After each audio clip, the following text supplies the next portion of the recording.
Today, we're looking at the 2024 Marin San Quentin 29-2.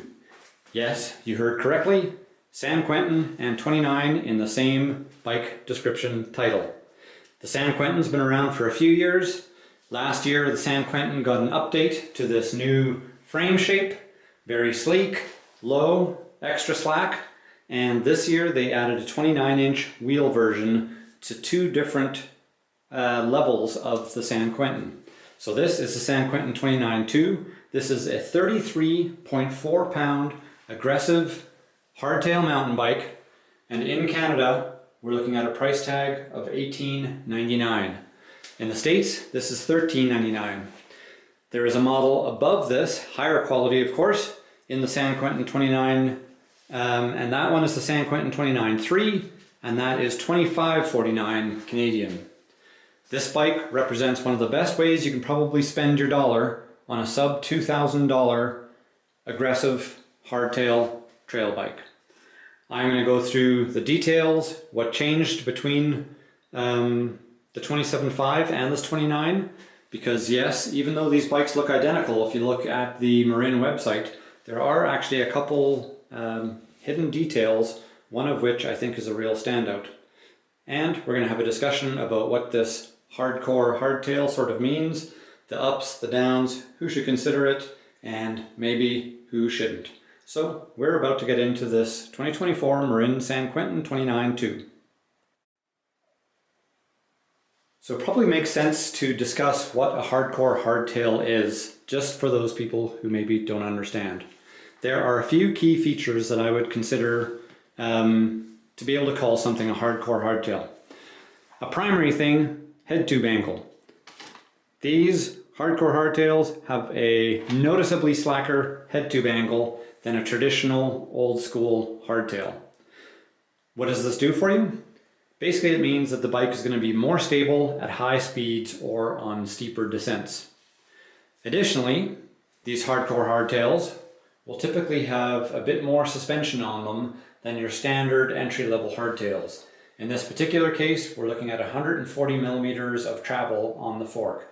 Depending on the options that you're looking at, the bike brand or whatever, I would typically consider it to be a hardcore hardtail if it's anywhere between 120 and 150 millimeters of travel. Hand in hand with these other features, I would say having a one-by drivetrain is an important part of being a hardcore hardtail. Having a steep seat tube angle, relatively large diameter tires, and a dropper seat post.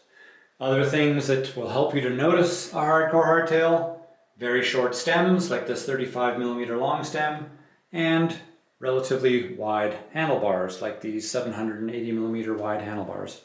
In general, if you're good at sort of picking out the details on the bike, you can spot one of these bikes from a mile away, but for a lot of people, a bike is a bike. They see two wheels and they don't really notice other details. So just so you know, that's what a hardcore hardtail is. All these things add up to a bike that is going to cater to somebody who rides really hard and isn't just concerned with getting a hardtail because they want something light and racy. They're looking for a hardtail either as a way to get into sort of riding faster, steeper, but without having to step up to the expense of a full suspension bike, or they just enjoy the whole sensation of riding a hardtail. It is a little bit more engaging. You do have things where the bike can be a little bit more maneuverable, and it is basically just fun to ride hardtails some days of the week and full suspension others. So this category of bike has a number of different uses for different people. Other bikes that you would consider if you're into this sort of a bike would be things like the Giant Fathom, not quite as slack, but a little bit lighter than this guy here. Also, the Rocky Mountain Growler, which this 29er version of the San Quentin and the Rocky Mountain Growler, they're actually quite similar in a lot of things about their design. Other things from companies like Specialized, maybe the Fuse or the Trek Roscoe, each fitting roughly into this category, but I would say largely because we're Marin dealers and Rocky Mountain and Giant dealers, We love our San Quentins, growlers, and fathoms, and think that between them you'd be able to get something that you would be extremely happy with, and especially happy with how far your dollar stretched.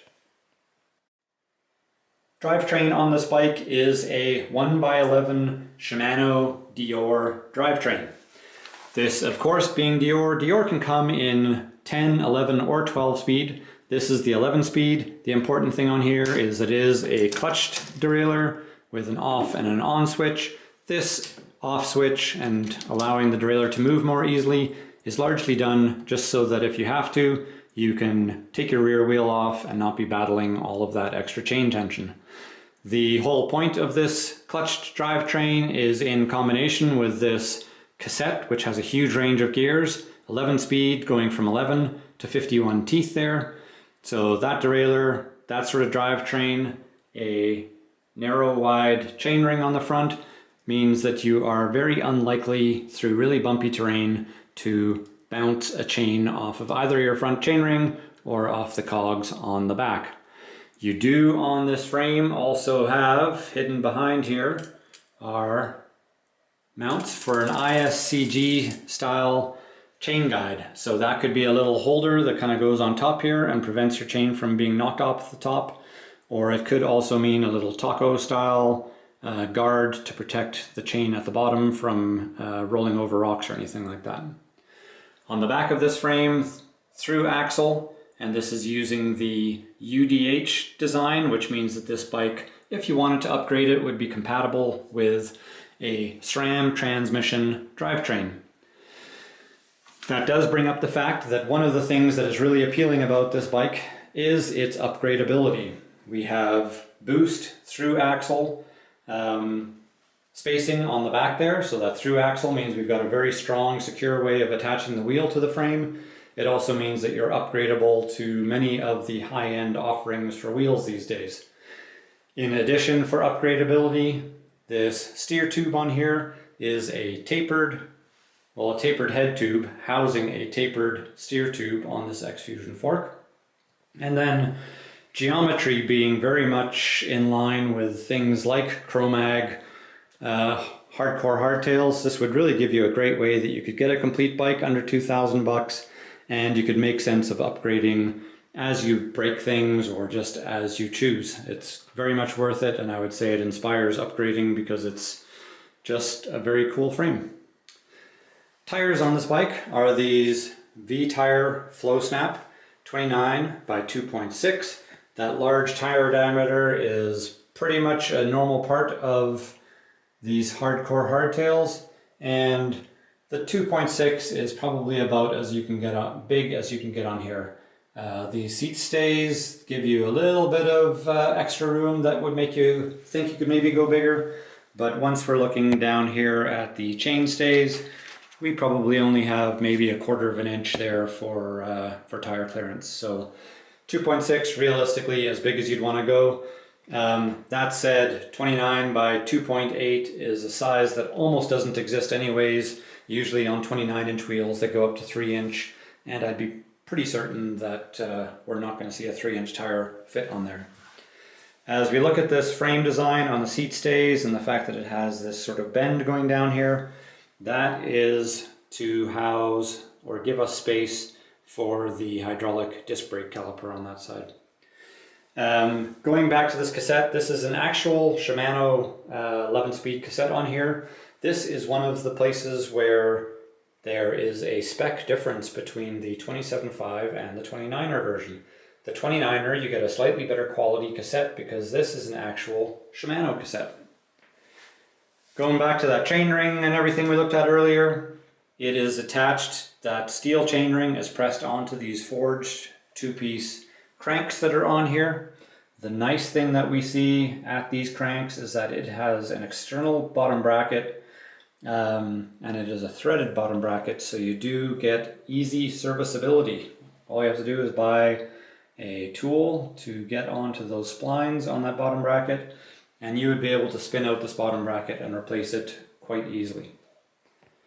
Going back to details on the frame, because we have a long dropper post on here, there are no water bottle mounts on the seat tube, just on the down tube. So keep that in mind. You only have room for a single water bottle on here.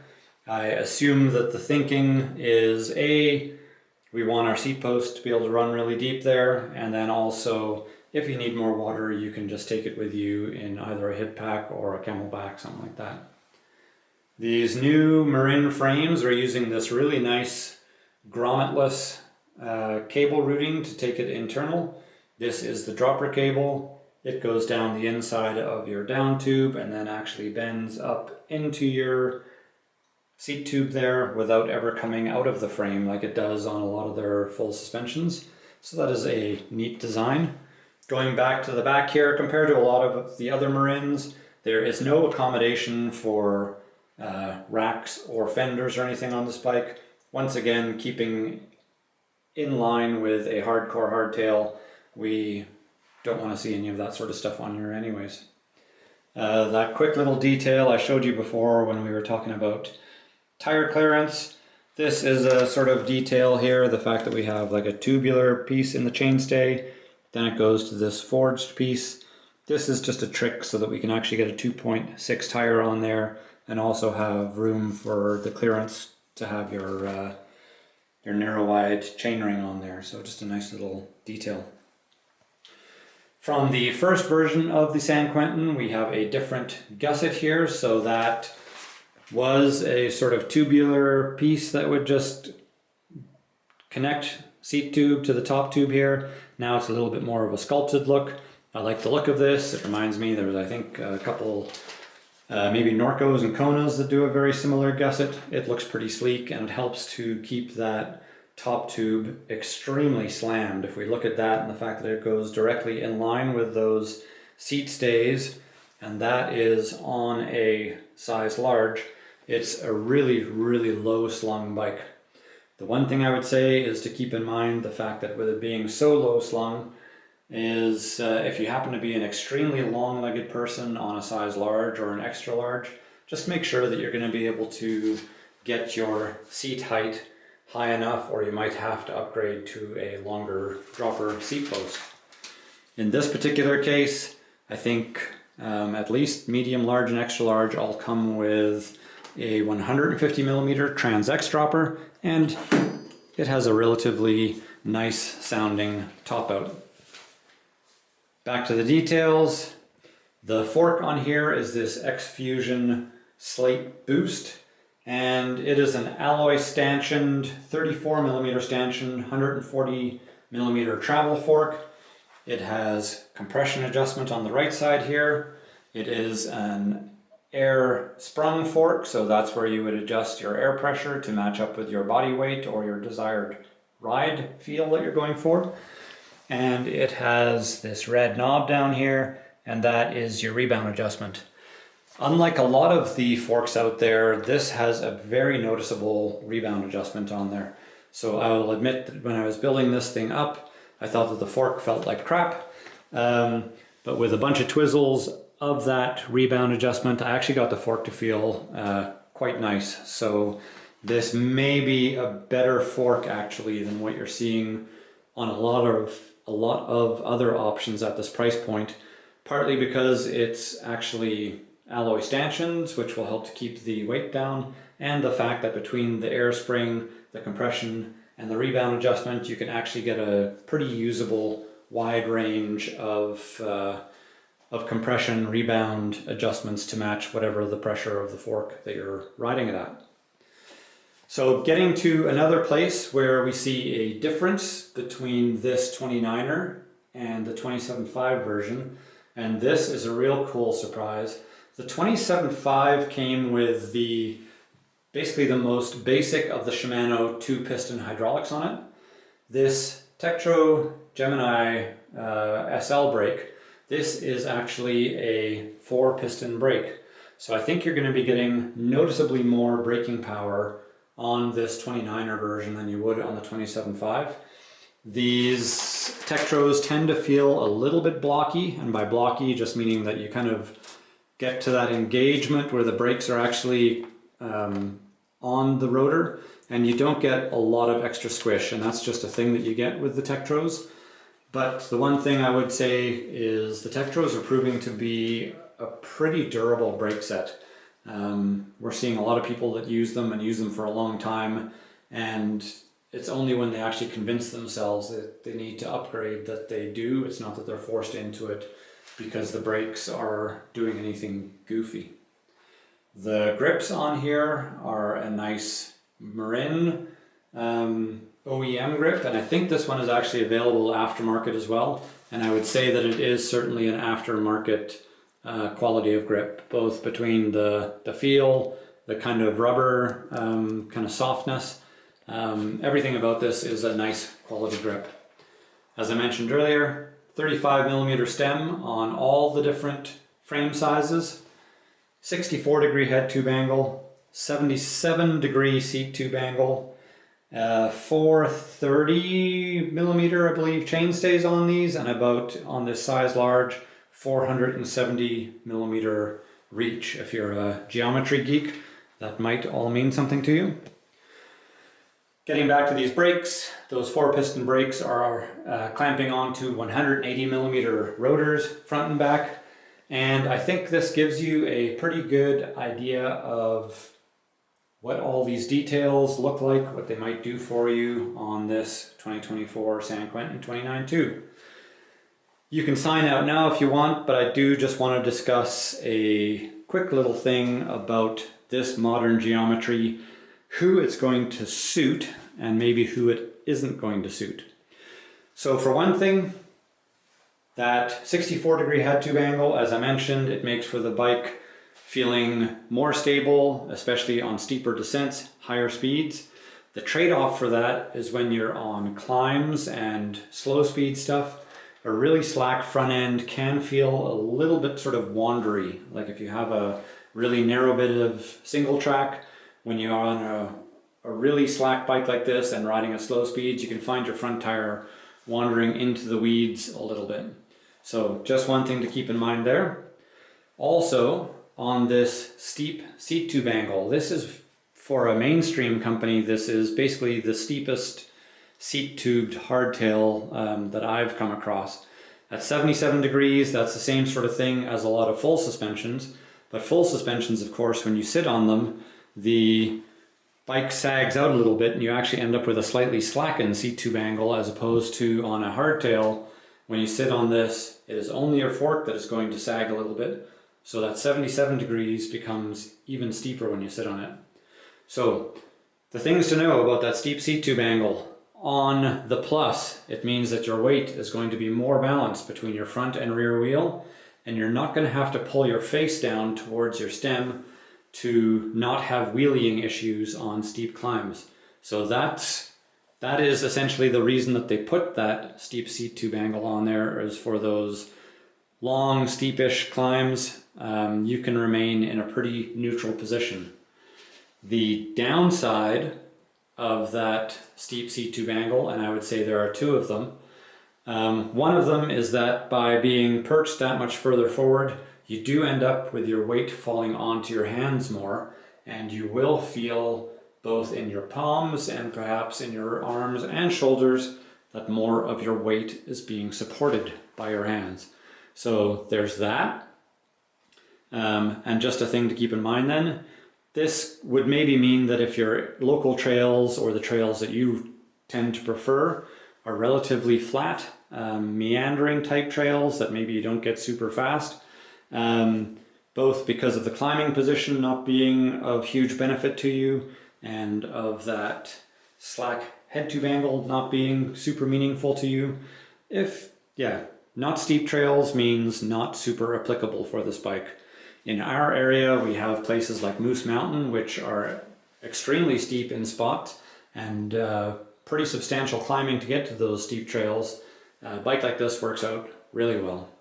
A lot of mountainous places between here and the west coast of BC, I would say this is going to be quite applicable. Flatter terrain stuff, not so much. Another downside to this really steep seat tube angle is that you will feel really perched up in the air, meaning that you can barely get your tiptoes to touch the ground when you're riding at full ride height.